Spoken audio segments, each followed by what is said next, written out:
جس تناسب سے آبادی بڑھ رہی ہے شاید اس تناسب سے اگر اناج نہ بڑھ سکے تو آپ کے پاس لوگ زیادہ ہو جائیں گے، اناج کم رہے گا اور یہاں پہ بھوک اور افلاس پھیل جائے گا، جس کو اب نیا انوائرمنٹلسٹ اس طرح کہتے ہیں کہ ایک فائنائٹ پلانٹ ہے، ایک محدود پلانٹ ہے، سیارہ ہے، یہ دنیا ایک محدود ہے، اس میں محدود وسائل ہے اور اس کے اندر آپ لامحدود ترقی نہیں کر سکتے، لامحدود معاشی ترقی نہیں کر سکتے، کیونکہ کبھی نہ کبھی وسائل کی باؤنڈری آ جاتی ہے کہ وسائل آپ کے پاس نہیں ہوتے جس سے آپ آگے بڑھ سکیں۔ ہم پاکستان میں اس سے بہت دور ہیں۔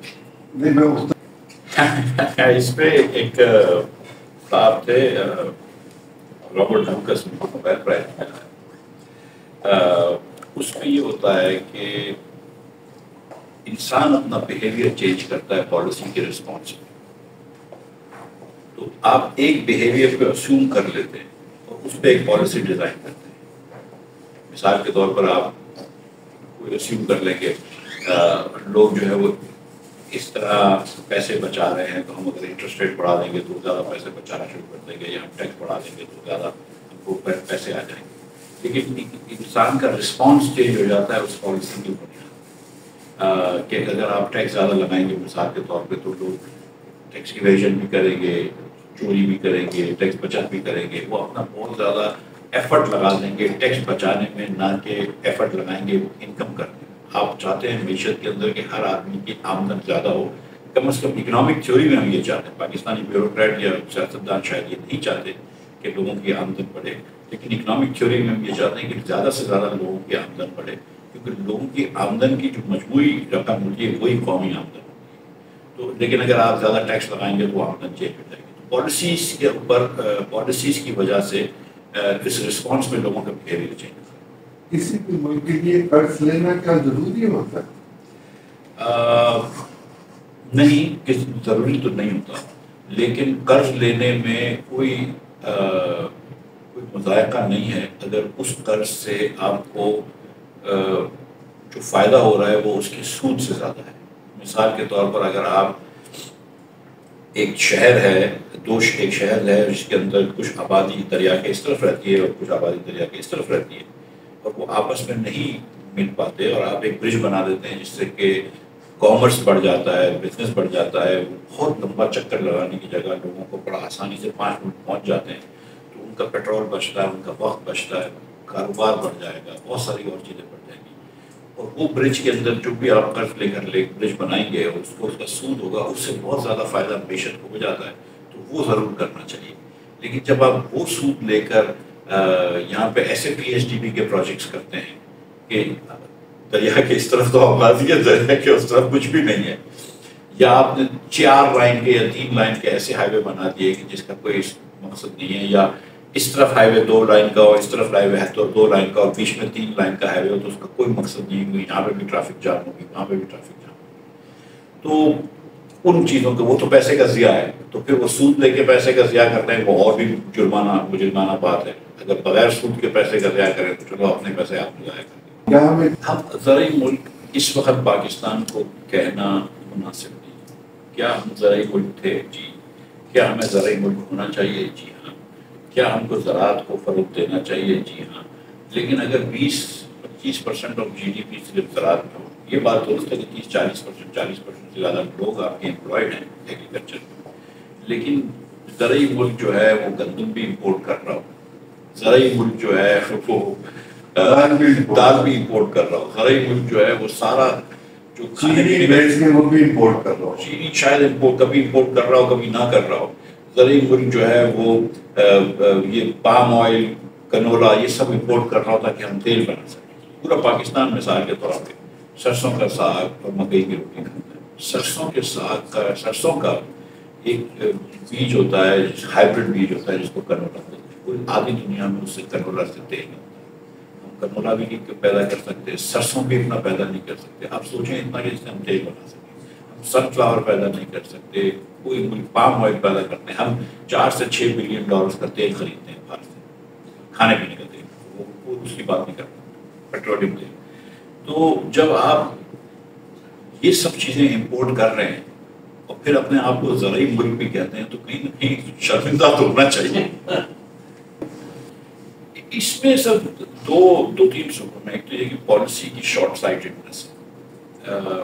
ہماری پالیسی یہاں پہ چلتی ہے کچھ عرصے کے کچھ مقاصد کے لیے.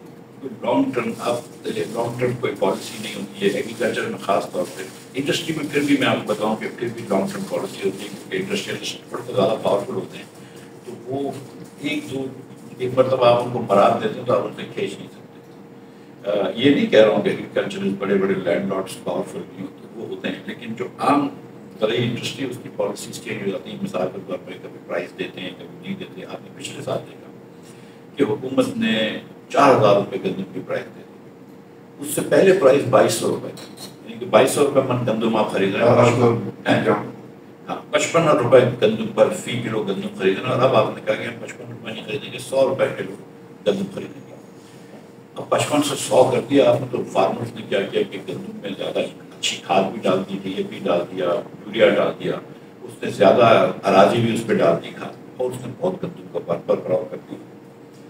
اچھا جب آپ 4,000 روپے گندم کیا تھا تو ہمارے سیاستدان اتنے شارٹ سائٹڈ تھے کہ انہوں نے اس وقت نہیں سوچا کہ یار جب گندم 4,000 کی ہوگی تو آٹا جو ہے وہ 4,000 سے بھی مہنگا ہو جائے گا. ظاہر اور یہ کسی نے ظاہر پاکستان سیاست میں کسی نے یہ نہیں سوچا. پر آج گندم 4,000 کریں گے پھر دیکھیں گے.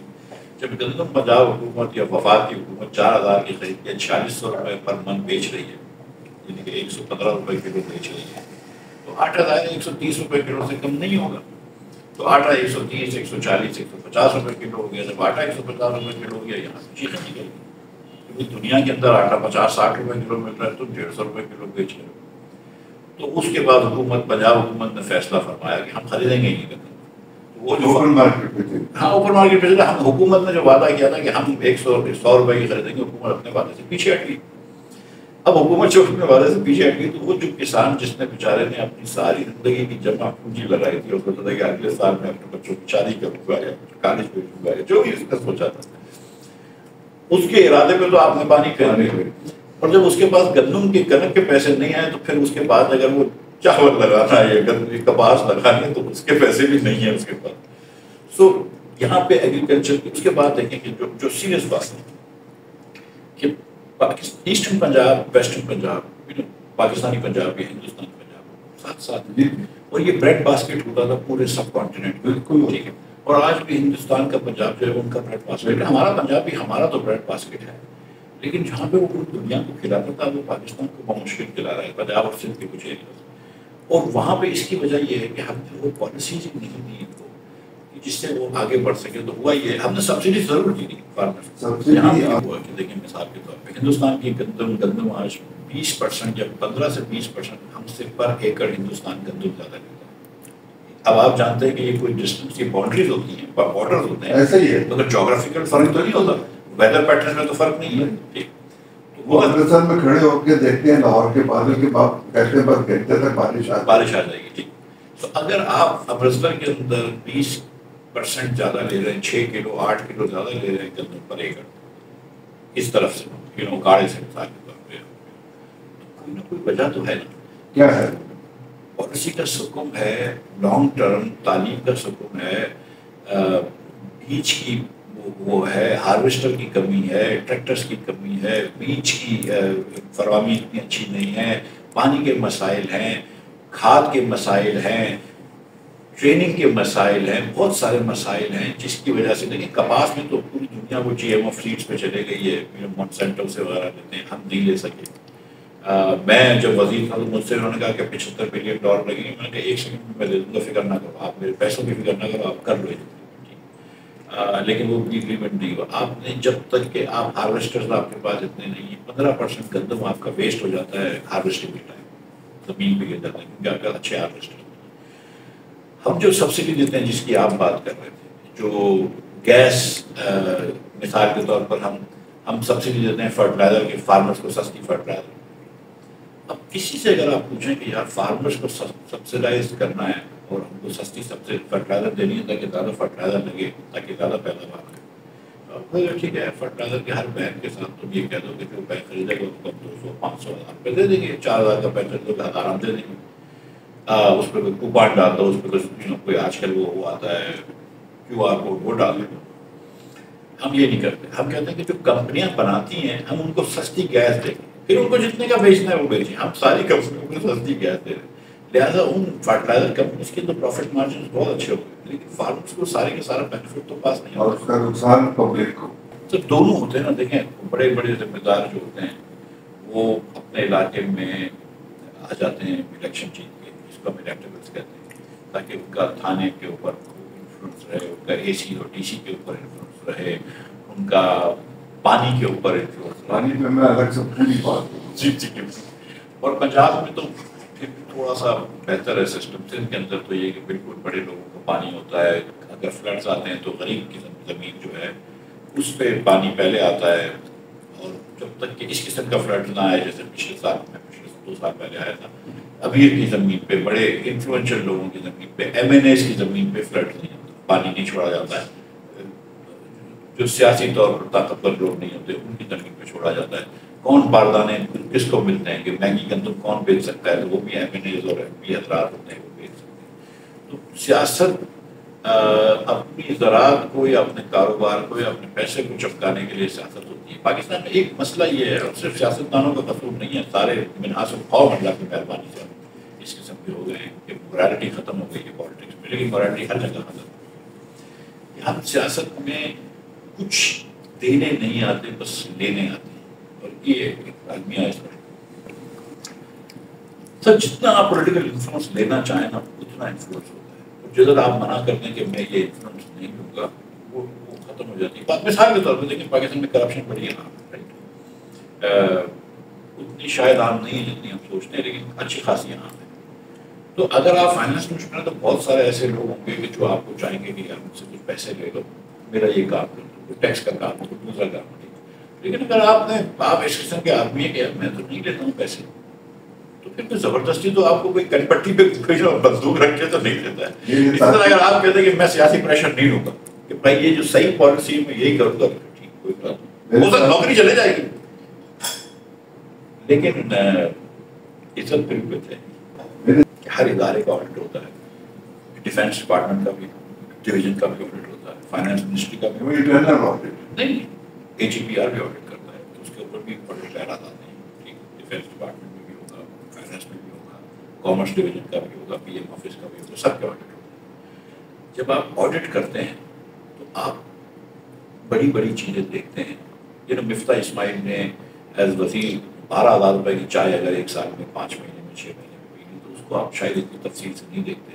لیکن مفتاح اسماعیل جو کسی کو $200 ملین کی کوئی لون دی ہے تو اس کو آپ خط و خط شاید دیکھ لیتے ہیں, یا اگر اس میں کوئی اس قسم کی چیزیں. تو آڈٹ کے اندر بھی مطلب آپ کچھ پرٹیکولر چیزیں پک کرتے ہیں, لیکن کوئی حکومت کا ایسا ادارہ نہیں ہے جو استثنا جس کو حاصل ہو آڈٹ سے, جو مجھے پتہ ہے. سر دیکھیں کرپشن کا آغاز تو جو میں جس کو کرپشن سمجھتا ہوں وہ بہت سارے لیول ہے, لیکن جہاں پہ دیکھیں ایک حکومت کا افسر ہے یا ایک وزیر ہے جس کو کام نہیں کرتا اور اپنا کام نہیں کرتا, وہ بھی ایک کرپشن ہے. کوئی آپ کو ایک پیسے دے رہے تنخواہ دے رہے کام کرنے کا, آپ کیوں نہیں کر رہے, یا آپ ایک غلط پالیسی چوز کر رہے ہیں جبکہ صحیح پالیسی یہ ہے, آپ غلط پالیسی چوز کر رہے ہیں, وہ بھی کرپشن ہے. لیکن مجھے جو کرپشن جو بہت بری لگتی ہے وہ کرپشن لگتی ہے کہ جب ایک عام آدمی کے گھر میں چوری ہوتی ہے اور وہ ایف آئی آر کروانے جاتا ہے اور وہاں پہ پولیس اس کو ہراس کرتی ہے اور پیسے لیتی ہے. جو پبلک انٹریکشن کا کرپشن ہے نا وہ سب سے پہلے ہم کو روکنا چاہیے. جہاں تک اندر کا کرپشن کا تعلق ہے, اے جے پی آر کا سسٹم کو اتنی بار آڈٹ ہوتا ہے بھائی کہ 2019 کا اگر ابھی آج آڈٹ ہو رہا ہے تو کیا فائدہ ہے. ٹھیک, ہم نے تو اس کو پورا ہماری جو پارٹی کا جو ویژن ڈاکیومنٹ ہے اس کے اندر یہ سارے سسٹم کو ہمارا ختم کرنا ہے. ہم سر ایک جو امریکہ میں بھی ہوتا ہے ایک آئی جی ہوتا ہے, انسپیکٹر جنرل, ہر ڈپارٹمنٹ کے اندر ایک انسپیکٹر جنرل ہوگا جو نہیں بیٹھا ہوگا اور ہر چیز کا وہ اسی وقت ریئل ٹائم میں وہ کر رہا ہوگا. اور اس کے بعد آپ نے جو رسپانسبل افسر ہیں ان کو وہیں پہ وہ کرنا ہے.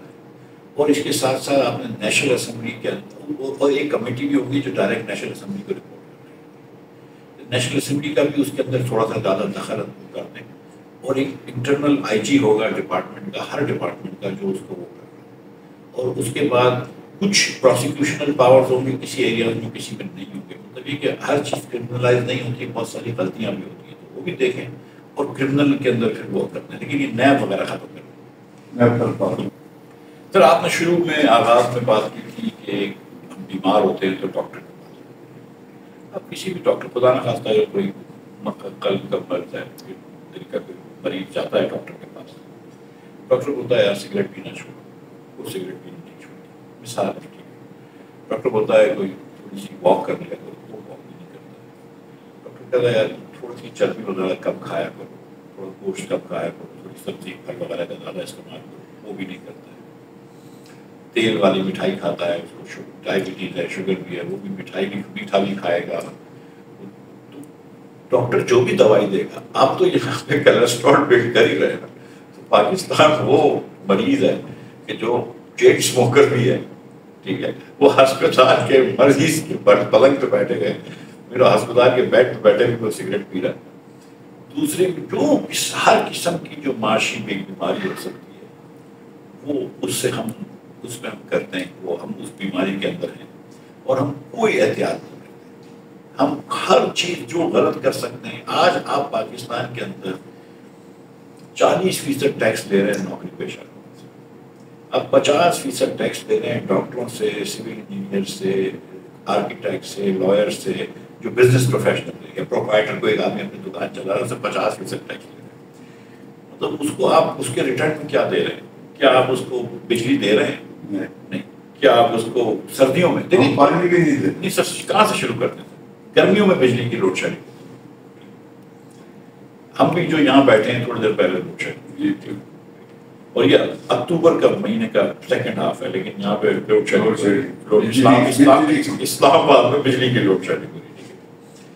سب 15-20 دن بعد جب تھوڑی سی سردی بڑھ جائے گی تو گیس کی لوڈ شیڈنگ. ویسے تو جون جولائی میں بھی رات کو گیس نہیں، ہاں مطلب میرے اسلام آباد میں نہیں، کراچی میں میرے گھر پہ 9:30 بجے کے بعد نہیں آتی. تو اس کا جواب یہی تھا اس دن، ایک حکومت کے افسر بیٹھے تھے کہ یار معذب لوگ جو ہے 9 بجے سے پہلے کھانا کھا لیتے ہیں. تو رات کو ادھر پورے اسلام آباد میں آپ جانتے ہیں، پورے پنجاب میں، اے پی کے اندر اور ہر جگہ پہ، لیکن خاص طور پہ جہاں پہ سردی پڑتی ہے، کوئٹہ وغیرہ، گیس کی لوڈ شیڈنگ سردیوں میں ہو جاتی ہے. پانی ہم کراچی میں رہنے والوں کے لیے تو پانی کا کوئی تصور نہیں ہے کہ آپ پانی آ رہا ہے، لیکن چلو جہاں پہ کہیں پانی آ جاتا ہے، لیکن پانی ہم کو بیسکلی خریدنا پڑتا ہے، اور اگر پانی آپ کے گھر پہ آ رہا ہے وہ پینے کے لائق بھی نہیں ہے، آپ کو بوائل کرنا پڑتا ہے، جس سے گیس والی چلتی ہے. ٹھیک ہے، تو حکومت نہ گیس دیتی ہے نہ بجلی دیتی ہے، جس کا آپ بہت ابو ایوریج بل دے رہے ہیں.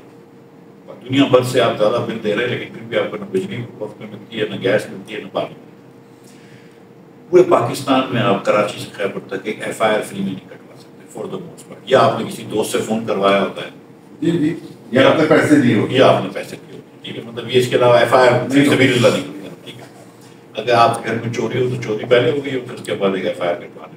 ٹھیک ہے، آپ نے کسی جگہ پہ دفتر میں جانا ہے، نادرا کے دفتر میں رات کو آپ 10 بجے کبھی کبھی کھلے ہوتے ہیں دفتر، تو اس پہ بھی لائن لگی ہوتی ہے، دیر لگتی ہے، اس میں بھی تکلیف ہوتی ہے، لیکن نادرا قدر بہتر ادارہ کا مطلب حکومت کوئی سروس پرووائڈ نہیں کرتی، زندگی کو مشکل کرتی ہے. انٹرنیٹ آج جو ہے وہ ایسا ہو گیا جو 20 سال پہلے تھا. کبھی فون ڈراپ ہو رہا ہے، 4 مرتبہ آپ بات کریں گے. کل میں آپ سے بات کر رہا تھا، میں کہ آواز نہیں آ رہی ہے آپ کے بات پہ، لائن ڈراپ ہو رہی ہے. یہ کہ آپ نے انٹرنیٹ خراب کر دیا. یہ حکومت ہمیں کیا ایسی مراد دیتی ہے کہ 50% ہماری جو ہے تنخواہ وہ اور یہ ہماری آمدن لے جائے. یہی سب. لیکن میں نے جب شاہد عباسی صاحب کے ساتھ میں وزیر تھا تو ہم نے پہلے تو ٹیکس ریٹ کر دیا 5, 10 اور 15%. پہلے ₹1,00,000 ٹیکس فری، اس کے بعد 5%، پھر 10% اور 15% سے زیادہ ٹیکس دیا. ہماری سوچ یہ تھی کہ تنخواہ دار طبقے جو کہ گلا ہم نے پکڑا ہوا ہے ان کے تم کو ٹیکس مل جاتا ہے. ہماری یہ سوچ تھی کہ جو بزنس کرتا ہے، ایک مثال آپ کو دے رہا ہوں کہ ایک چوڑیا بازار میں کراچی میں ٹریڈر ہے، اچھے کام کرتے ہیں، وہ 3-4 کروڑ روپے کماتا ہے. سٹرک ایسڈ منگا لیا، کسی نے دودھ منگا لیا، کچھ جو بھی منگواتے ہیں پلاسٹک منگا کے پیسے کما لیا. اس کو اگر آپ میں یہ کہوں کہ تو 4 کروڑ روپے کما رہا ہے، اس میں سے 2 کروڑ روپے مجھے دے دیں، ٹھیک ہے. اس نے کہا تم نے کبھی کراچی کے روڈ دیکھیں؟ ٹھیک ہے، بنتے میں دیتا ہوں، تم ادھر ڈیفینڈ کرنے نہیں آتے ہو.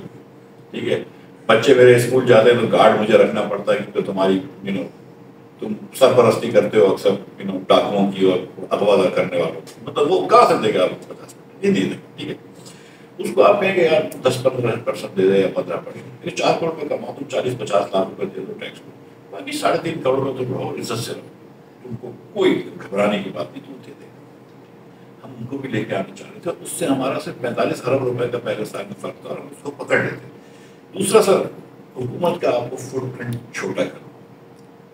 ایک بات یہ سمجھیں کہ بجلی پاکستان میں اس لیے مہنگی ہے کہ بجلی جو ہے اس میں حکومت انوالوڈ ہے. دیکھیے بجلی جتنی ٹیکنیکلی بنانا مشکل ہے نا، اس سے بہت زیادہ مشکل ہے کمپیوٹر بنانا، اس سے بہت زیادہ مشکل ہے موبائل فون بنانا. لیکن آپ ادھر چلے جائیں بلو ایریا میں یا مین بلاورڈ پہ لاہور میں چلے جائیں یا کراچی میں صدر میں چلے جائیں، ہر قسم کا دنیا کا ہر قسم کا فون آپ کو مل جائے گا، دنیا کا ہر قسم کا ٹی وی مل جائے گا، کمپیوٹر مل جائے گا. کسی چیز کی شارٹیج نہیں ہوگی. بجلی کی شارٹیج ہوتی ہے پاکستان میں کیونکہ حکومت بیچ رہی ہے، وہ پرائیویٹ سیکٹر بیچ رہا ہے، کسی چیز کی شارٹیج نہیں.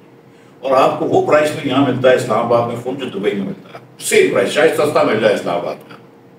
پشاور میں سونا آپ کو دبئی سے سستا مل جاتا ہے. ٹھیک ہے، سو پرائیویٹ سیکٹر کے اندر ڈالتے ہیں. یہ واپڈا سے جو ڈسکوز بنائی تھی اس کا کیا کانسیپٹ؟ آپ بھی اس وقت کرتے تھے. سی پی پی اے، دیکھیے واپڈا تو آج بھی ہے. پھر ایک C P P A central power purchase authority بنائی اور اس کے ساتھ ڈسٹریبیوشن کمپنیز بنا دی، الگ الگ کر دی سب ڈسکوز. کے الیکٹرک کو آپ نے پرائیویٹ کر دیا تو کم از کم کے الیکٹرک سے ہمیں یہ فائدہ ہے کہ کے الیکٹرک کا نقصان جو ہے یا وہ سرکولر ٹیکس میں نہیں جاتا جو باقی ہم نے 28 کروڑ روپے جمع کر رہے ہیں، اس کو بھی ہم نے صحیح طریقے سے پرائیویٹائز نہیں کیا. وہ جنریشن الگ کرنا چاہیے، ڈسٹریبیوشن الگ کرنا چاہیے اور چیزیں کرنی چاہیے. ادھر بھی ہم پالیٹکس انوالو کر لیتے ہیں، لیکن ہم کو اس کو فوراً پرائیویٹائز کرنا چاہیے پورے سسٹم کو اکراس پاکستان. اور اس سے ہماری جو چوری کم ہو جائے گی، اس سے لائن لاسز کم ہو جائیں گے. آپ دیکھیے گا کہ جب کسی سیٹ کے پیسے لگے ہوتے ہیں تو 2 سال یہ جتنے آپ سیاست دان بڑے بڑے لگا دیں، سیاست دان خاندانی سیاست دان جو 40 سال 50 سال سے جن کے خاندان یہاں پہ ہرتا کرتا ہے، جتنی میٹنگیں کرا لیں شہباز صاحب سے، کسی سے بھی کچھ نہیں ہوگا. کسی سیٹ کے پیسے لگا دینا، 2 سال کے اندر لائن لاسز بھی ختم ہو جائیں گے اور یہ جو تھیفٹ بھی ختم ہو جائے گا. سر دیکھیں ولیکا کا آپ نے نام لیا، عالمیز کا آپ نے نام لیا، یہ 22 لوگ بڑے بڑے یہ کہاں گئے؟ 22 خاندان سے. سر دیکھیں آج بھی پاکستان کی ایک المیہ یہ ہے کہ اس زمانے میں 22 خاندان جو تھے 70 کے اندر 60 کی دہائی کے لیٹ میں 70 کی دہائی میں، اس کی محبوب الحق صاحب نے نشان دی ہے. وہ 4/5 آف دا بینکنگ ایسیٹس ٹائیگر بیس میں تھے، ابھی bank 4/5 of the banking assets ان کے پاس اور 2/3 of the industrial assets Pakistan کے ان کے پاس 22 خاندان، جو کہ بہت زیادہ کانسنٹریشن ہو گیا. پاکستان کی پاپولیشن آج اس سے بہت زیادہ ہو گئی ہے، تو وہ 22 خاندان کی جگہ 60 خاندان ہونے چاہیے. اور میں آپ کو آج بھی بتا دوں کہ آج بھی اگر آپ 10-12 خاندان لے لیں تو وہ مطلب پاکستان کی آدھے سے زیادہ انڈسٹریل ایسیٹس ہو. کاروبار کرتے ہیں نہیں، کاروبار اس میں اچھی بات ہے، اس میں مطلب ان کے پیسوں میں اچھی بات ہے. لیکن یہاں پہ ایک ایلیٹزم ہے کہ جس میں نیا آدمی اتنا اوپر نہیں آتا ہے. اگر آپ امریکہ میں امیر لوگ دیکھیں تو اس جنریشن کے اندر آپ دیکھیں کہ بل گیٹس ہے، بہت پیسے والا ہے، ایلان مسک ہے، مارک زکربرگ ہے، یہ ان کے کوئی والدین تو بڑے سے پیسے والے نہیں تھے، پڑھے لکھے تھے، اتنے پیسے ضرور تھے ان کے والدین کے پاس کہ اچھی اچھی یونیورسٹیز میں گئے. کسی نے یونیورسٹی ختم کری، کسی نے ختم بھی نہیں کری، وہ اتنا ہوشیار تھا کہ خود ہی کام شروع کر دیا. یہاں پہ اگر میں پیسے والا ہوں نا تو میں اس لیے ہوں کہ میں وہی بزنس کر رہا ہوں جو میرا دادا کر رہا تھا. میرے دادا نے یہ بسکٹ کی فیکٹری 1952 سے شروع کی تھی. اب میرا بیٹا بھی کام کر رہا ہے تو چوتھی جنریشن ہماری کام کر رہی ہے.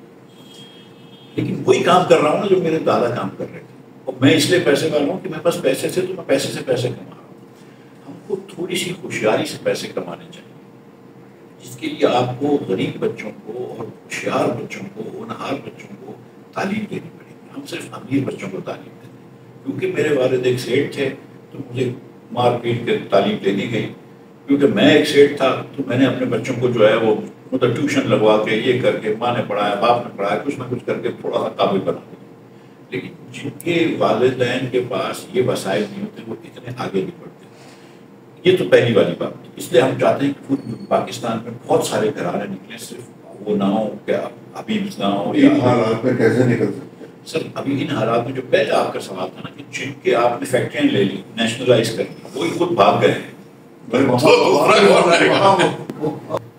سر میں آپ کو بتاؤں کہ بہت سارے پاکستانی آج کل جو ہے نا وہ بنگلہ دیش میں کچھ عرصے سے حسینہ واجد نے بہت عرصے سے میڈیا میں بہت تنگ کیا، وہ خود ہی پرو انڈیا پالیسی کرتے تھے. کچھ پاکستانی گئے تھے بنگلہ دیش، لیکن ہم پاکستانی جو زیادہ بنگلہ دیش نہیں گئے نا اس میں شکریہ ادا کریں حسینہ واجد کا کہ اس نے بالکل ڈسکریج کیا پاکستانی کو.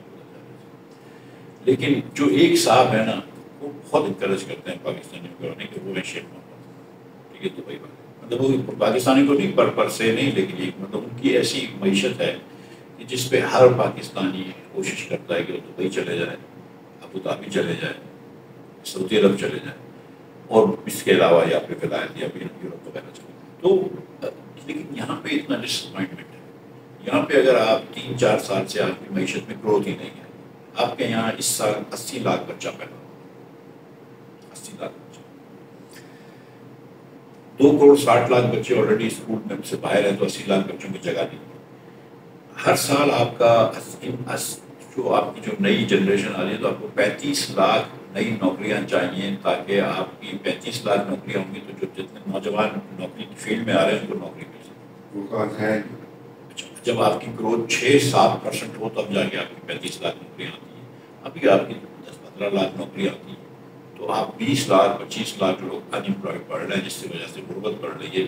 40.5% ورلڈ بینک کے حساب سے غربت ہو گئی، یعنی کہ 10-11 کروڑ لوگ پاکستانی، میرے اور آپ کے بھائی اور بہن 11 کروڑ لوگ خط غربت کے نیچے، تقریباً 40%. اس کا مطلب یہ کہ غربت کہنا یہ بڑا آسان ہے کہ غربت کے نیچے، اس کا یہ مطلب بیسیکلی کہ لاکھوں بچے آج رات کو بھوکے سوئیں گے، ان کے والدین کے پاس ایک وقت میں کھائیں گے، دن میں کھا لیا تو رات میں رو کے سوئیں گے، جس طرح میں سوئیں گے.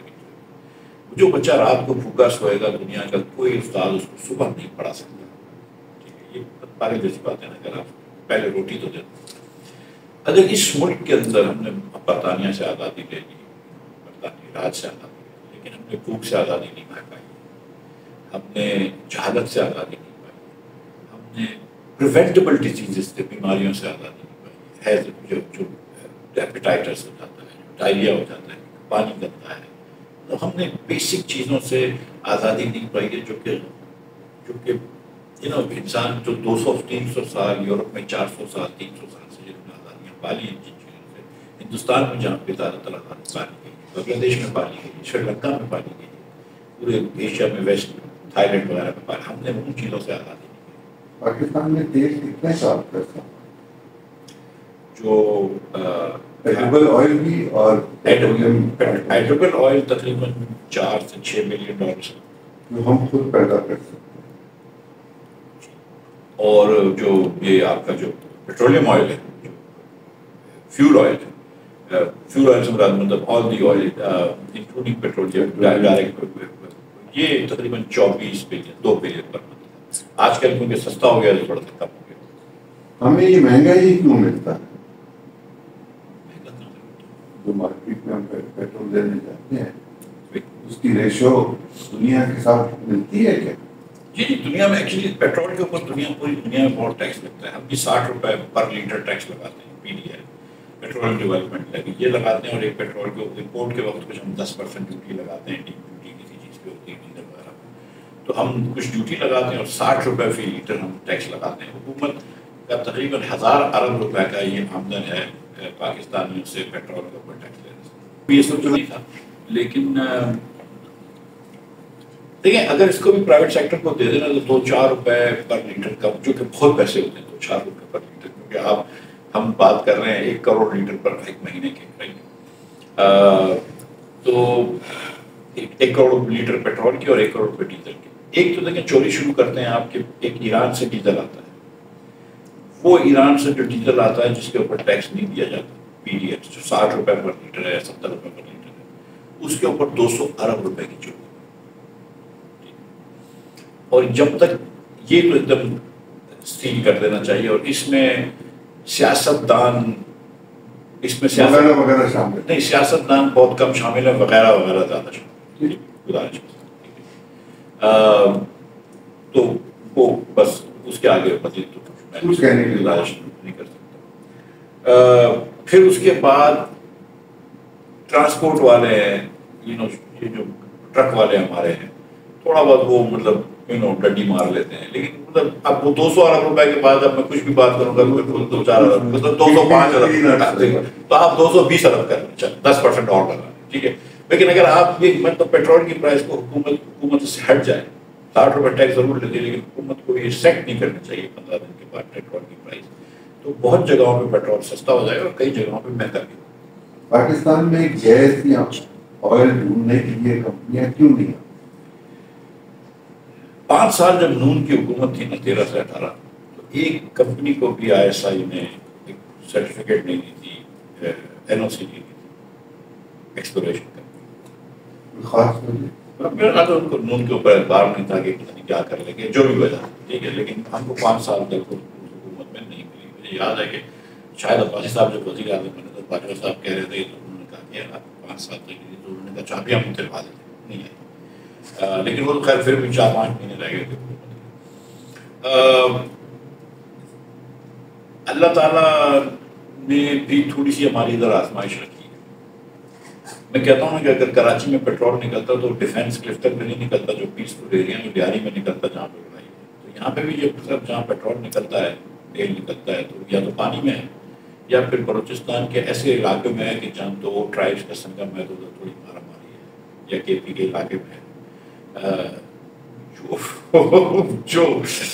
جو مارٹر بھی چلا دیتے ہیں. تو پھر اللہ تعالیٰ بھی یہ کہتا ہے کہ یار جو پاکستان کی حکومت کو کہ ہر پورے پاکستان کو انگیج رکھو، پورے پاکستان کو پیسفل رکھو، جس شفقت سے تم پاکستانی کور جس کو کہتے ہیں اس کور کے لوگوں سے ڈیل کرتے تھے، اب تو نہیں ہے لیکن ایک زمانے میں جس شفقت سے تم کور کے لوگوں سے ڈیل کرتے تھے، اسی شفقت سے تم پیریفری کے لوگوں سے بھی ڈیل کرو، تاکہ وہاں پہ بھی پاکستان کے اس پاکستان کے ایریا میں بھی سکون ہو، اور وہ بھی اتنا ہی پاکستان ہے جتنا کور کے ایریا پاکستان. 18 میں کہا جا رہا تھا کہ آف شور سے بہت بڑی خوشخبری آئے گی. آپ بھی کہہ رہے ہیں کہ آف شور پہ تیل ہے. ہو سکتا ہے، بہت چانس ہے کہ ہم کیوں اس طرف نہیں کر سکتے؟ 18 میں وہ OGDC ہے تو ہماری اپنی ہے نا. نہیں سکتا. 18 کے اندر اگر اس وقت گیس نکل آتی نا عمران خان کے زمانے، اس زمانے تو بات کرنا مشکل تھی ہم لوگوں کے لیے، کیونکہ وہ صرف خان صاحب بھی اکیلے وہی پہ وطن تھے اور وہی ایماندار تھے. بعد میں ہم کو پتہ چلا نا کہ انگوٹھیاں لے لی گئی ہیں پراپرٹی ٹائکون سے، اور جہاز لے لیے گئے ہیں، اور 180 ملین پاؤنڈ دے دیے گئے ہیں. تو بعد میں پتہ چلا تھا، اس وقت تو وہ بہت بڑے مان تھے. تو وہ آپ کو پتہ ہے اگر وہ گیس نکلتی ایگزام میرے خیال سے کرتی ایگزام موبل کر رہی تو $9 کی گیس ہم کو خریدی. کیا میں یہ سمجھوں کہ گیس ہم نے نہیں نکالی؟ نہیں، اگر وہ گیس نکلتی نا تو پاکستان کا دیوالیہ لگ رہا تھا، کیونکہ اتنی مہنگی وہ پالیسی کے تحت اتنی مہنگی گیس تھی کہ اس وقت دنیا میں سستی ہوئی تھی گیس، ہم کو بڑی مہنگی پڑتی. تو ایک تو میں سمجھتا ہوں کہ پالیسی کو چینج کرنا چاہیے. لیکن دا فیکٹ کہ ایگزام موبل نے وہاں پہ ایک ایکسپلوریشنری ویل کھودی تھی، اس کا مطلب ہے کہ ان کو لگ رہا تھا کہ یہاں پہ جیوگرافک فارمیشن ایسی ہے کہ جہاں پہ پاسبلٹی ہے گیس کی اور آئل کی، ٹھیک ہے، تو اس لیے انہوں نے کی ہوئی ہے. تو جیوگرافک فارمیشن ایسی ہے، عموماً دنیا میں 3-4 کنویں 5 کنویں کھدتے ہیں تو پہلے نکلتی ہے، تو اٹس پاسبل کہ ادھر گیس ہو. لیکن تو اللہ ہی جانتا ہے. یہ کہا جاتا ہے کہ ہم معدنیات کی دولت سے مالا مال، وہ کہاں جاتی ہیں؟ وہ نکلی نہیں نکلی کیا؟ جیسے دنیا میں سب سے بڑی جو دولت ہوتی ہے وہ انسانی ریسورس ہوتا ہے، ہیومن ریسورس، اس سے بڑا کوئی بھی وسیلہ نہیں. لیکن ہم انسانوں کو بھی لائبلٹی کر دیتے ہیں. اگر 40% بچہ آپ کا اسٹنٹڈ مینٹلی بھی اور فزیکلی بھی، تو کوئی دولت تو نہیں بھی نا، تو لائبلٹی بھی. تو سب سے بڑی دولت دنیا میں جو ملک ترقی کرے نا، انہوں نے اپنی انسانی دولت کو ڈوبے کر رہا ہے. تو باقی چیزیں سیکرٹری ہوتی ہے، تیل نکل آیا، کوئلہ نکل آیا، یہ کوئی تھوڑی دولت ہے. اصل دولت تو انسان ہے. انسان کے دماغ صحیح نہیں کرا آپ نے، اس کو ٹرین نہیں کرا، تو آپ پہلے وہ تو ٹھیک کر لو. مطلب سیریسلی دس از لائک کہ سونا پڑا ہوا ہے اگر آپ اس کو تھوڑی سی پالش کر لیں، لیکن آپ نہیں کرتے. اب جہاں تک معدنیت کا تعلق ہے تو آپ کوئلہ بھی گراؤنڈ میں تھا، اب جا کے آپ کوئلہ نکال رہے ہیں جب کوئلے کی حفاظت ہی ختم ہو گئی ہے، کیونکہ سولر انرجی اتنی سستی ہو گئی ہے. آپ کے پاس پانی ہے لیکن آپ نے ڈیم نہیں بنایا، اس کے بعد جا کے سر اور پھر اصل یہ جو ابھی ریکارڈنگ ہوا ہے اس پہ اتنی باتیں آتی ہیں کہ پتہ نہیں کیا ہو گیا کیا نہیں ہو گیا. لیکن آج سے بھی گزرا ہوگا جی سر.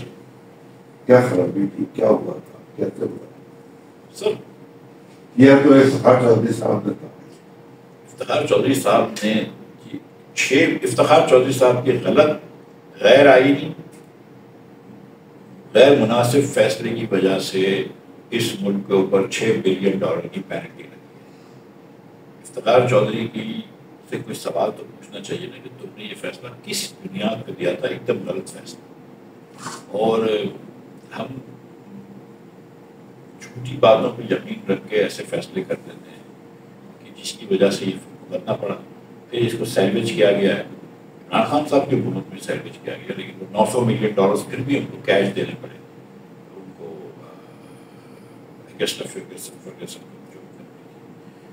اور ارجنٹینین کمپنی کو اب آدھی کمپنی دینی پڑی، تب جا کے یہ جان چھوڑی۔ اسٹیل مل کے چلنے کا کوئی امکان آپ کے خیال میں کبھی پیدا ہوا تھا کہ وہ بوجھ ہے، تو ہم اس بوجھ کو کیوں برقرار رکھیں؟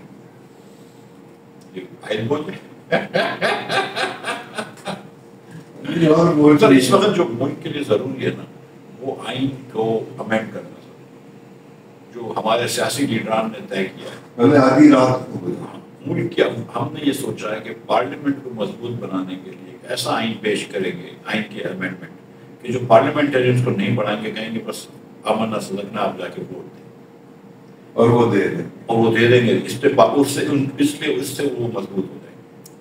پارلیمان کو مضبوط کرنے کے لیے پارلیمنٹرینس کو بغیر بتائے ہمیں کوئی قانون، قوم کو بغیر بتائے ہم امینڈمنٹ پاس کر رہے ہیں، جس سے کوئی انصاف سستا نہیں ہوگا، کوئی انصاف آسان نہیں ہوگا، لیکن حکومت کی ضرورت پوری ہوگی۔ جو اسٹیل مل کا سوال ہے نا، اس میں نے کیوں آئین کی بات کری ہے کہ حکومت پاکستان میں صرف وہی قدم کر اٹھاتی ہے جس سے اس کو آسانی ہو، نہ کہ معیشت کو آسانی ہو یا لوگوں کو آسانی ہو۔ کوئی ایسی بات اس پی ڈی ایم کی حکومت میں یا اس سے پہلے خان صاحب کی حکومت میں، کوئی بھی حکومت میں آپ مجھے بتا دیجیے وہاں سوائے ایک دو چیزوں کے کہ حکومت نے کوئی چیز کی ہو جس سے لوگوں کو فائدہ ہو رہا ہو۔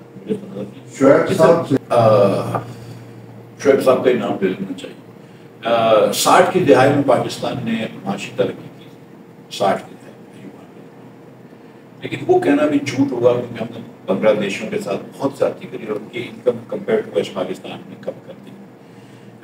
2000 کی دہائی کے اندر، پہلی دہائی کے اندر مشرف صاحب کے زمانے میں معاشی ترقی پھر سے ہوئی تھی، شوکت عزیز صاحب پرائم منسٹر بہت سمجھدار آدمی، لیکن وہ کہنا بھی تھوڑا سا زیادتی ہوگی کیونکہ ہم کو بہت سارے لونز جو تھے وہ ہم کو معاف کیے گئے ویسٹرن کنٹریز کی وجہ سے، اور جو لانگ ٹرم ہم نے یہ جو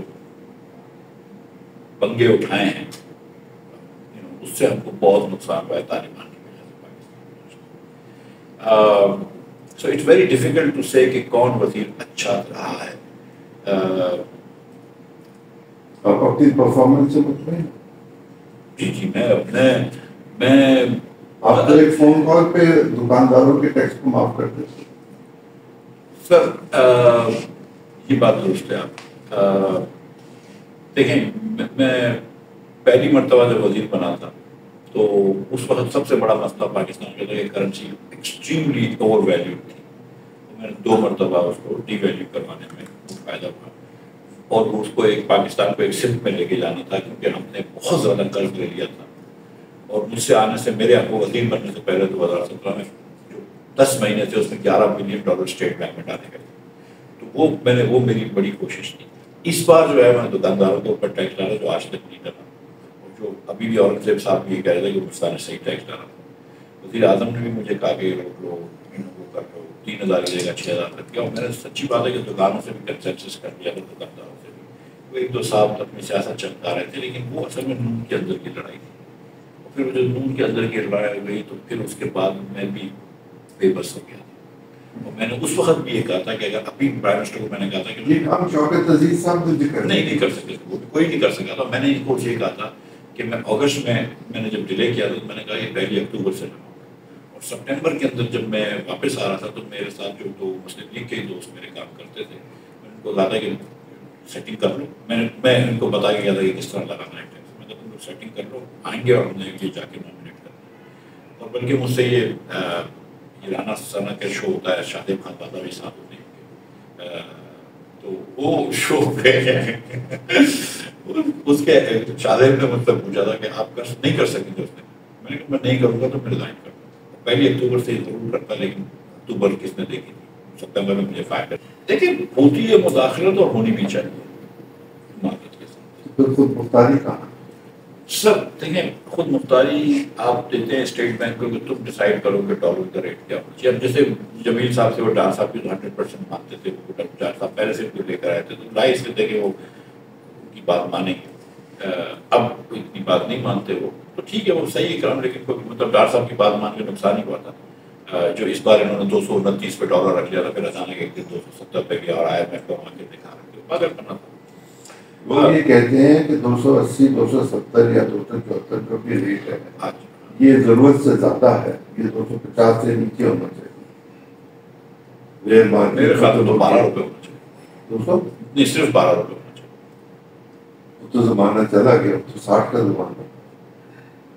نہیں میں جب امریکہ گیا تھا 80 میں تو 9 روپے 90 پیسے کا, چلے 9 روپے 90 پیسے کر لیتے, بلکہ 1 to 1 پیرٹی کر لینا وہ زیادہ اچھا ہو جائے گا. وہ تو نہیں تھی, وہ تو اپنی مرضی سے تو نمبر نہیں ہوتے نا سر. یہ پرویز مشرف کے دور میں ہی کیسے کیپ کیا گیا ہوگا سر. پرویز مشرف کے دور میں 2007 میں جب یہ کیپ کیا گیا تھا 2005-6 میں 60 روپے کا ڈالر رکھا گیا تھا. تو 2007 کے اندر جو تھا وہ 2007-8 کا جو آخری سال تھا اس میں 11.5 بلین کا کرنٹ اکاؤنٹ ڈیفیسٹ ہوا تھا جو 7.8% آف GDP تھا. اس کے بعد پیپلز پارٹی آئی تو برا حال ہو گیا تھا, فوراً IMF کے پاس جانا پڑا. پھر فوراً 60 سے 80 روپے کرنسی گئی, یعنی کہ 33% ڈیویلیویشن ہوا, اور پھر جا کے بڑی مشکل سے ہم سمجھے. اس وقت بھی امریکہ کے پیسے ہم کو آ رہے. پھر 2018 میں جب ہم گئے ہیں تو اس سال 7.8 GDP کا trade deficit current account deficit Pervez Musharraf صاحب دے کے گئے تھے. پھر میاں صاحب کے آخری سال جو ہے مطلب شاہد عباسی وزیر تھا اور 5 مہینے کے لیے تو میں بھی وزیر خزانہ تھا, اس سے پہلے ڈار صاحب تھے. ہم نے 6.0% GDP کا کرنٹ اکاؤنٹ ڈیفیسٹ کیا, وہ $10 بلین مارکیٹ میں ڈالے. تو جب آپ پیسے مارکیٹ پہ ڈال سکتے ہیں تو پھر آپ تو ڈالر کسی کے ریٹ پہ قرض لے قرض کی پیتے ہیں میں اور سمجھتے ہیں کہ اس کیوں کے ساتھ سب دیکھیں اس سال ہندوستان 7% گرو کرے گا. میرا 3.5 ٹریلین کی اکانومی, 3 کی سمجھ لیں تو یہ 4 کی سمجھ لیں تو وہ 280 بلین ڈالر سے ان کی معیشت بڑھے گی. ہماری معیشت کی سائز ہی 350 بلین. ہم گرو کریں گے 2.5%. جتنی ہماری پاپولیشن بڑھ رہی ہے تو کوئی بھی پاکستانی کی ایکچولی پر کیپٹا گروتھ تھی. 1990 سے ہماری گروتھ تقریباً فلیٹ ہے, اور ہندوستان بنگلہ دیش ویتنام کی ہے. تو ہم اس طرح چلتے رہیں گے, ہمارے لوگ غریب غربت میں جاتے رہیں گے, میں اور آپ بیٹھ کے یہیں پہ ویسے ہی نوحے پڑھتے رہیں گے پاکستان کی معیشت کے. اور ایک اکانومسٹ کے طور پر 2 طریقے ہیں نا سر فورن ایکسچینج کمانے کے, یا ایکسپورٹ کرو یا قرض دو. ہمارے جو پالیسی میکرز ہیں وہ ایکسپورٹ نہیں بڑھا سکتے تو قرض لیتے ہیں. بھائی آپ کو امپورٹ کرنا ہوتا ہے 24 بلین ڈالر کا تو آئل ہے, ایندھن ہے, ٹھیک 4 بلین 5 بلین کا آپ کا کھانے پینے کا تیل ہے, تو 30 بلین تو یہی 2 چیزوں میں ہو گئے. ٹھیک ہے آپ 60 بلین کا امپورٹ کرتے ہیں, 80 بھی کر چکے ہیں لیکن 60 کا کرتے ہیں. 30 تو میں نے آپ کو 2 آئٹموں میں گنا دیا, صرف کھانے پینے کا تیل اور یہ فیول کا تیل. اس کے بعد آپ کو پلاسٹکس امپورٹ کرنے پڑتے ہیں کیونکہ آپ کے یہاں وہ بھی پیٹرولیم بائی پروڈکٹس ہوتے ہیں. اس کے بعد آپ کو ہیوی مشینری امپورٹ کرنی پڑتی ہے, کیمیکلز امپورٹ کرنے پڑتے ہیں, دوائیاں امپورٹ کرنی پڑتی ہیں, دوائیوں کے ایکٹیو انگریڈینٹس امپورٹ کرنے پڑتے ہیں. تو 60 بلین سے کم امپورٹ نہیں ہو سکتا پاکستان میں. اب اگر آپ 60 بلین کا امپورٹ کر رہے ہیں تو آپ کو پیسے تو چاہیے, تو 30 بلین کا آپ ایکسپورٹ کرتے ہیں اور 30 بلین کا آپ کا ریمیٹنس ہے. یا آپ نے ایکسپورٹ بڑھانی ہے یا ریمیٹنس بڑھانا ہے, کیونکہ 60 سے آپ کو امپورٹ بھی بڑھانی پڑے گی. یہ کافی نہیں ہے, اتنے بڑے ملک میں زیادہ امپورٹ ہونی چاہیے اور بہت زیادہ ایکسپورٹ ہونی چاہیے. چین کیسے زندہ ہے؟ چین ایکسپورٹ کرتا ہے سر, چین پاور ہاؤس ہے. چین 1 ٹریلین کی ایکسپورٹ کرتا ہے جی, اور 28 ٹریلین کا شاید ان کا ٹوٹل بجٹ نہیں, اتنا بجٹ نہیں ہوگا. 16-20-18 بلین کی معیشت ہے, پوری کی سائز ہے. بجٹ کا مجھے نہیں پتا ان کا, لیکن چین دیکھیں پاکستان اور ویتنام 1992 میں دونوں ایک ساتھ ایک جتنا ایکسپورٹ کرتے تھے. آج ویتنام کا ایکسپورٹ $350 ارب سے زیادہ ہے, ہمارا ایکسپورٹ $30 ارب ہے. تو اگر آپ نے دنیا میں آگے کرنا ہے اپنے آپ کو, تو یا پیسے مانگنے, قرض مانگنے, بھیک مانگنے, جو بھی کرنا ہے, یا آپ کچھ مال بیچیں. آپ دیکھیں نا مثال کے طور پر یا آپ کونے پہ ایک پھول کی دکان لگا لیں اور پھول بیچنا شروع کر دیں، جو میں اور آپ سمجھتے ہیں کہ عزت کا کام ہے، یا آپ کونے پہ کھڑے ہو کے بھیک مانگیں، چوائس آپ کی۔ میرا آپ کی پولیٹیکل پارٹی میں کیا ہے وزیر اعلیٰ اور کیوں آپ توقع کرتے ہیں اتنی بڑی بڑی پارٹیوں کی موجودگی ہے؟ آپ کی بات میں سنیں سر بہت بڑی پارٹیاں رہی نہیں، ایک بڑی پارٹی ہے P T I across Pakistan, Karachi میں، پنجاب میں، کے پی میں بہت P P M L N Punjab میں، سینٹرل پنجاب میں ہی رہ گئی ہے، ادھر مقبولیت ہے، لیکن وہ بھی پی ٹی آئی سے بہت کم مقبولیت ہے۔ آپ نے دیکھا ہے کہ 8 فروری کو کیا ہوا، کہ لاہور میں مسلم لیگ جو ہے وہ اپنی سیٹیں نہیں جیت سکی، مانسیرا میں مسلم لیگ اپنی سیٹیں نہیں جیت سکی۔ مسلم لیگ جو ہے نا وہ ڈکلائن پہ ہے، سیریس ڈکلائن پہ ہے۔ اب دیکھنا یہ کہ کیا وہ جس طرح پیپلز پارٹی کی پنجاب میں ختم ہو گئی ہے سیاست، کیا اس طرح کی ڈکلائن پہ، ٹرمینل ڈکلائن پہ، یا اپنے آپ کو ریوائیو کرتے ہیں۔ اسی طرح ایم کیو ایم کراچی میں بیسکلی ختم ہو چکی ہے، ایک سیٹ نہیں جیتے ہیں، بھلے ان کو جتنی بھی سیٹیں ملی ہیں اللہ کی مہربانی سے، لیکن اللہ کی اور اللہ کے بہت سارے بندوں کی مہربانی سے یہ سیٹیں جیتے ہیں۔ اور پنجاب میں بھی آپ کو پتہ ہے کہ کیا الیکشن ہوا ہے۔ سو پارٹیاں تو، اور لیکن میں سمجھتا ہوں کہ پاکستان کے عوام جو ہے ان لوگوں سے خوش نہیں ہے جو ان کے ووٹ کو چوری کر کے اوپر آئے، تو ان کو مشکل لگتا ہے کہ اگلے الیکشن ہم یہ سمجھتے ہیں کہ کردار جو ہے نا، ہم نے بہت ساری چیزوں پہ ووٹ دیا ہے پاکستانی قوم، ہینڈسمنس پہ دیا ہے، بجلی کے پرومس پہ دیا ہے، کمپیٹنس کے پرومس پہ دیا ہے، بتائیے اور کن کن پرومسز پہ دیا ہے، فیڈرلزم کے پرومس پہ دیا ہے۔ تو آگے بات نہیں بنی، بھٹو صاحب اور اس کے بھٹو صاحب کے خاندان کو ہم دیکھ رہے ہیں 40-50 سال سے، میاں صاحبان کے خاندان کو دیکھ رہے ہیں 30-40 سال سے۔ آپ سمجھتے ہیں آپ کی باری آئے گی؟ سر یہ مجھے نہیں پتا، لیکن یہ مجھے پتا ہے کہ کیریکٹر جو ہے نا، اگر اس پہ انتخابات ہوتے ہیں، اگر لوگ اس بات پہ دیتے ہیں کہ یار جس کو ووٹ دے رہے ہیں ان کا کیریکٹر ہونا چاہیے، تو شاید عباسی سے زیادہ کیریکٹر میرے خیال سے پاکستان میں کسی سیاستدان کا نہیں ہوگا، جس میں بہادری بھی ہے، ایمانداری بھی ہے، اور عاجزی بھی ہے، ہیوملٹی بھی ہے، اور کمپیٹنس بھی ہے۔ اور جو ہم ٹیم ساتھ بنا رہے ہیں، طارق بنوری صاحب ہیں ہمارے پاس، P H D H E C کے چیئرمین تھے، عائشہ خان صاحبہ ہیں، ہماری کراچی میں اورنگی پائلٹ پروجیکٹ چلاتی رہی ہیں، یہاں پہ پنڈی میں آپ یہی غریبوں کے ساتھ کام کرتی ہیں، ڈاکٹر طارق سلیمان ہیں، پی ایچ ڈی ہیں سوائس سے، ڈاکٹر زینب سبزواری ہیں، پی ایچ ڈی فرانس میں ریسرچ کرتی رہی ہیں، بہت سارے پی ایچ ڈیز لے گئے ہیں، بہت سارے اور ڈاکٹر لے ہیں، ایک ڈاکٹر طارق چیمہ ہے ہمارے پاس، اسلام آباد میں رہتے ہیں، امریکہ میں ڈاکٹر تھے، چھوڑ کے آ گئے، اب 4 یا 5 یا 6 مرتبہ پچھلے 6 مہینے کوئی نہیں جانتا پاکستان میں۔ کوئی بات نہیں سر، جب وقت آئے گا نا تو ان کی پہچان میں کروا دوں میرا سر۔ میری اتنی گزارش میری سن لیجیے سر، جتنا مشہور بسکٹ میرا ہے نا پاکستان میں، اتنا کسی کا نہیں، ٹھیک ہے؟ مارکیٹنگ ہے تو مارکیٹنگ مجھے آتی ہے، جب وقت آئے گا تو اس کی مارکیٹنگ کریں، مجھے بالکل بالکل ہر چیز کا علاج ہوگا سر۔ ایک تو یہ کہ آپ کو ہم اس طرح سوچ لیں کہ واٹر اکانومی اگر آپ دیکھیں تو ہم 90% سے زیادہ اپنی پانی جو ہے وہ ایگریکلچر میں زراعت میں لگا، 90% سے زیادہ، بعد میں 93%، جس سے صرف ہماری 4% 5% ان کراپ سے جی ڈی پی آتی ہے۔ ہم کو ایک تو ڈرپ ایگریکلچر پہ جانا پڑے گا، بہت زیادہ تیزی سے drip pace for itself 2-3 سال میں، ڈرپ ایگریکلچر میں ایک سال میں تو پورے پاکستان میں جائیں گے، لیکن ڈرپ ایگریکلچر پہ جانا پڑے گا۔ ہم کو چھوٹے اور بڑے قسم کے ڈیمز بنانے پڑیں گے، دیامی بادشاہ جو بن رہا ہے اس سے بھی فائدہ ہوگا، تو جو پانی آتا ہے اس کو اسٹور کر لیں، اور ایک خدا نخواستہ معاذ اللہ یہ بات نہیں کرنی چاہیے، لیکن میں کر دیتا ہوں، میں نہیں سمجھتا کہ اسلام کے خلاف ہے کہ تھوڑی سی پاپولیشن پلاننگ میں نے بات شروع وہیں سے کی تھی، بات آپ نے بالکل شروع کی تھی۔ میں یہ دیکھیں، میلتھس کی تھیوری کے اندر میں ذرا بھی بلیو نہیں کرتا، میں سمجھتا ہوں تھیوری غلط ہے، لیکن جو پاکستان کی جس تیزی سے پاپولیشن بڑھ رہی ہے یہ تو وہ سسٹینیبل نہیں ہے۔ ہم ان بچوں کو جن کو ہم کھانا بھی نہیں دے پا رہے، اور میں نے یہاں پہ سنا ہے کہ ہماری آدھی سے زیادہ پریگننسیز جو ہوتی ہیں وہ انوانٹیڈ ہوتی ہیں، بیکاز کانٹرسیپٹیو اویلیبل نہیں ہے دیہاتوں میں، شہروں میں، غریب علاقوں میں۔ آسانی کرنی چاہیے فیملی پلاننگ کے لیے، وہ ہم نہیں کرتے۔